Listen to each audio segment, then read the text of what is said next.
Going multiple hundreds of miles per hour in a car that I built in my garage is an odd feeling. I trust most of my work, but there are parts that don't exactly fill me with confidence. The parts I interact with directly while driving definitely leave me with a sense of whatever the opposite of confidence is. The switch panel looks like it was made last minute with a hammer and a jigsaw by somebody who had better things to do than design and make a switch panel, which is exactly what happened. I currently also have better things to do than design and make an entire new switch panel, but I am tired of looking at it, and I'm about to rewire the whole car. So I'm going to spend some time to redo pretty much all of my driver controls so that I can feel confident while I'm driving my homemade car at 300 miles per hour.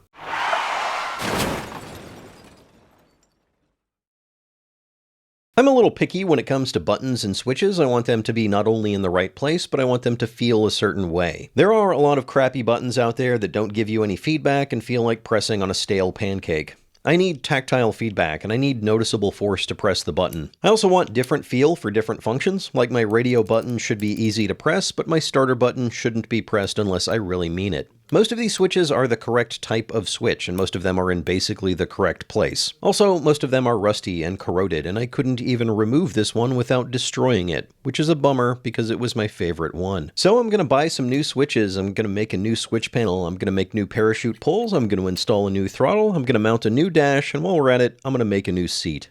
Remember a few videos ago when I said we were just going to be working on the engine bay and not messing with the rest of the car this off-season? Yeah, well, I have ADD, so let's just get distracted and do whatever seems interesting at the time. Bambu is a sponsor of this project and this video. A few weeks ago, they sent me their new X2D printer. I'm not going to get too much into the details, I'm just going to say a few things about it, and then I'm going to get back to making stuff. Here's the gist. If you want a printer to make the kind of stuff that I make, this printer is easily the best bang for the buck. This is a functional print printer. It's made for making functional things, and it's about half the price the X1C was when it originally came out. A couple of years ago, I said that this was the time to put a 3D printer in your garage. Bambu had changed the industry to where you could get reliable functional parts from the X1C. They've had a few other printers come out in the meantime, but the X2D is the successor to that first printer, and it is improved in the exact ways it needs to be a great garage tool. There are three important improvements. One is that it has a heated chamber and it's better at printing engineering materials like nylon. Another is that it has an auxiliary printhead for support material. And the third is that it's a lot less expensive. Bambu has been doing a great job at making 3D printing easy and affordable. I use support material for a lot of my prints these days. It's a different material that goes between the supports and the part. The X2C has two nozzles, but the right nozzle is an auxiliary nozzle. It's really only used for support material, which is basically all I ever use my dual nozzle printer for, so that's perfect. You can print support material in a single nozzle printer, but it takes a lot more time and you use up a lot more filament switching between the two, so this is a pretty great low-cost solution. Anyway, that's all I'm going to say about it. I am going to use the X2D for all the prints in this video and most of my prints going forward in other videos because it is my new daily driver. Check it out if you're thinking about getting a printer or upgrading your old one. Like I said, I am picky about switches, and the ones I have on the old panel are mostly what I want. These two are hard to press because I don't want to accidentally press them, starter and downshift. I don't even remember where I got these, probably a surplus store, they don't make them anymore. I did find suitable replacements by way of aircraft spruce. Here's a pro tip about race cars. They often have more in common with airplanes than they do with road-going cars. So if you're looking for fasteners, plumbing, or switches, a lot of time aircraft supply stores will have what you need. Bring money. These are actually a little on the cheap side for aircraft and race car stuff. They're made by Otto, and you can get them in lots of different specifications, including the force required to press them, which is great. I love these types of switches, not this one specifically, this one is terrible, but this type, this standard metal toggle switch. Love it. NKK makes good, inexpensive versions of these switches, or you can step up to Honeywell if you're classy. But let's be honest, you're watching this channel, so you're not that classy. I also have a couple mini versions of this. The push to talk button feels like a mini arcade button. It's pretty great for something you don't mind accidentally pressing. Perfect for comms, also made by NKK. My parachute button is made by eSwitch. These are good tactile feel with decent force. Not perfect, but they're like $5. The upshift button is a finger trigger on the left grip, and that is not changing. The main problem with this switch panel is that it looks terrible. Yeah, it gets the job done, but it makes the car feel like it was put together by some dude in his garage. And I mean, who wants to go 300 miles per hour in a car put together by some dude in his garage? The first step is to 3D scan the existing area. I have some of this in CAD, but not all of it, and some of the parts are not totally accurate, like the clutch and the brake levers. With that in CAD, my next step was to print a dummy panel to check control locations. I do mostly like the locations, but I want to change the angles a little bit. I also want to move the push to talk button a little bit closer, so I sketched out something quick and dirty and printed up a test fit. And it was pretty good. I did decide to move the push to talk button back away a little bit, and I made the whole thing wider to cover more of the lever mounts, and I extended the back to cover more of the wires that will be sticking out. Some of you may have noticed that there are extra switches on here. I mean, most of you notice there are no switches on here, just plastic protrusions. But I do want to add 4 new buttons, and also this one looks weird. Well, I moved my starter button down here because it's just easier to use that way, and I changed this one to a rotary selector knob. This is a 12-position knob, and I don't have a specific use for it yet, but I'm sure there is something like boost level or traction control that I'm going to want to be able to change while I'm driving. So I added it. I also added 2 up top. This one controls the fan for my helmet. That switch used to be here, but it was hard to use while I was in the car because I can't see it while I'm lying down. These other 2 I also currently don't have a use for. This one I was using for nitrous, but I'm not planning on using nitrous, so it is currently unassigned. I might want to use extra controls in the future, so I'm going to make that super easy for future Matt. Sometimes I look out for future Matt. Not usually, but sometimes. Anyway, I modified my dummy switch panel and also took all the dummy switches and added holes for actual switches, since that will be more useful. I also made some of them sub-flush to kind of change how far they protruded out of the switch panel. I printed this twice, once with ASA, which I didn't really love since it was kind of shiny. So I printed it again in glass-filled ABS, and it looks great. So much better than the hammered aluminum. You may have noticed that the old panel has one advantage over the new one, and that is that the switches are labeled. I do know what they all do, but it's nice to have labels to make sure you're doing the right thing when something goes wrong and I'm in panic mode. I don't want to accidentally downshift at 11,000 RPM while I'm trying to find the parachute button. I could have added these labels into the main print, but I decided to add another part with labels on top of the switch panel in case I want to change it in the future. This part snaps into the screw holes of the switch panel and is further captured with the screw that holds in the rotary switch. I also changed the knob of the rotary switch. Previously it pointed at the appropriate number, which is harder to see and takes up more space. I designed a new knob that surrounds the selected number. I also changed the numbering so it goes from 0 to 11, because of course this needs to go to 11. This is currently the unassigned switch, but it needed a label, so I decided to label it ham, because maybe in the future it will deliver me a ham sandwich. Or perhaps it will allow more ham juice to weep out of the vertical stabilizer. Or maybe it means I'm gonna go ham. We'll figure that out later.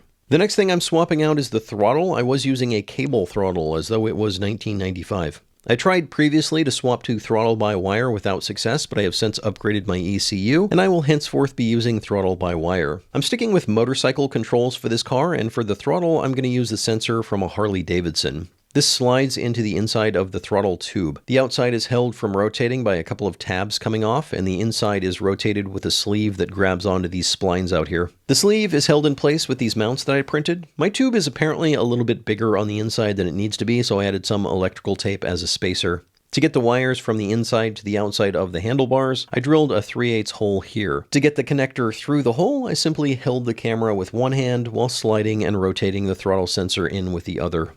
So much multitasking. Anyway, this is great, and with any luck, I will never have to build another car with a cable throttle.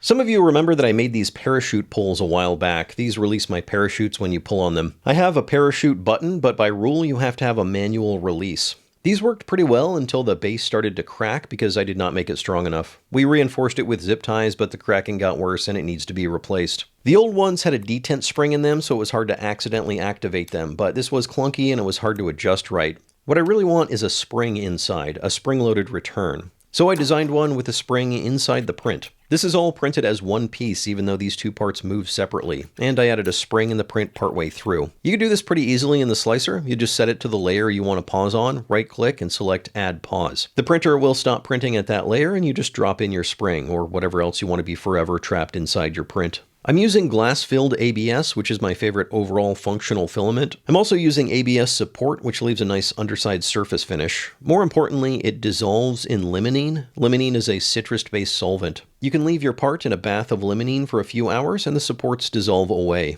This did not work the first time I did it because I didn't make enough pathways for the limonene to get to the support material, so it just didn't dissolve. So I redid the part with less support material and passageways to get to it, and it worked great. This one is also shorter than the first one. I decided to get fancy with the spring. I had the printer make most of the top of the spring, and then I left a slot open. Then I wound in the spring while it was paused. This let me have the spring preloaded to get more spring force with less travel. This is pretty awesome. One print, 3 pieces. One of them is the spring that I added partway through. The other 2 were printed at the same time with a dissolvable support in between. I did have some extra springs that were a bit larger, so I scaled up the print to the size of the springs. And that was a little too big. So now I have a comically oversized spring-loaded pull lever to be used for some unknown future project. Maybe I can use it on that comically large scooter that I've had half finished for like 6 years. I was previously using 2 Banks I-dash gauges, which are good, but came with 2 problems. One is that they're kind of small and hard to see while the car is vibrating around at 250 miles per hour. The other problem is that the speedometer stops counting above 158 miles per hour. I think this is because the speed is stored in kilometers per hour, and 158 miles per hour is 255 kilometers per hour, which is the maximum number you can get with 1 byte of data. So I'm moving to a Haltech dash. This has the advantage of being very large and easy to see, but it will also act as an input-output expander for my ECU, giving me 6 extra buttons and several extra sensor inputs and switched outputs. Unfortunately, the mount I made for the old gauges won't work with the new dash. Fortunately, I was smart enough to make the old mounts in 2 parts, with the top part bonded to the canopy with nuts added into the print. So I can just design a new mount to pick up on those 2 nuts. Unfortunately, the new screen hangs pretty far off the rear of the mount, so it's kind of weirdly cantilevered. Fortunately, the mount has some thickness to it, so I just used a printed drill guide to add 3 holes to the front. Then I printed a new dash mount that has 3 posts to lock into those holes. And there it is.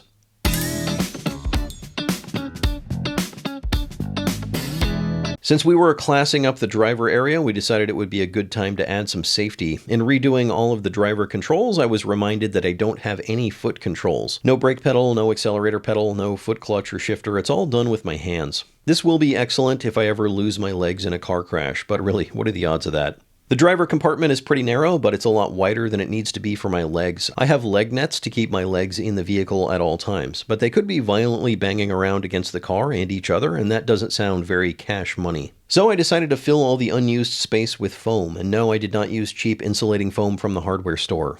Well, I kind of did. I started with that to get an idea of how much foam I would need. We cut it up into pieces and stuck it in there until my legs were comfortably snug. Then I got some high-density SFI rated foam that's made for exactly this kind of thing, and then we trimmed it up to fit in the same area. So now my legs will only be slightly battered and beaten after a crash, and not smashed meat sacks of bone shards. I suppose my spine is at least as important as my legs, so we made a new seat pad. I was originally not using a seat pad at all, just sitting on the aluminum, but that turns out to be really uncomfortable. So a couple of years ago, we made a small seat pad to fill in the sharp angle in the middle of my back. We made it with a trash bag and expanding foam, like professionals. But this time, we made a bead seat, like professionals who can afford an extra $250. A bead seat is a higher density seat that's safer in a crash and better at supporting the driver's back and sides. The kit comes with everything you need except a vacuum pump. It comes with a bag full of foam beads that you will be finding on the floor of your garage forever. Just make peace with that right now. The kit I got had way too many beads, so we made another smaller vacuum bag and transferred a smaller portion of the beads into that bag. We threw it in the car and I laid down and sort of squirmed around on it, adding beads until it felt right. Then we mixed up enough resin for the beads that we used, poured it into the bag, and massaged it all around. And we placed it in the car, and then I got in and squirmed around again until it was mostly all in the right place. We hooked up a vacuum pump to suck out all of the air, and I put my fire suit on and got back in the car. And then I just kind of sat there for about 30 minutes. We ended up doing this twice, mostly because we had so many beads left over, but also because the first one felt like it was too thick. So now I have a thick seat and a thin seat, and I'll try them both out on race day. I actually still have enough for a third, but I think 2 is probably good. I still need to wrap these in cloth. I bought some fireproof Nomex that I'll spray adhesive on there in the future. And that's about it for the driver compartment. More safety, better controls. Probably I should focus on getting this thing running since the first race of the season is today. Probably not going to make it. Might make the next one though. I am making good progress. Tune in next time when we talk about wiring the car, or possibly get totally distracted making a body for a completely different race car. I am not good at staying focused. Thanks to Bambu for supporting this channel and for sending over the X2D. This is my new recommended printer. If you're making functional prints, actual useful things that are going to be used in race cars or places where things need to be strong and work, this is a really good deal. Get one of these and these 4 filaments and you can solve an absurd amount of problems with minimal effort.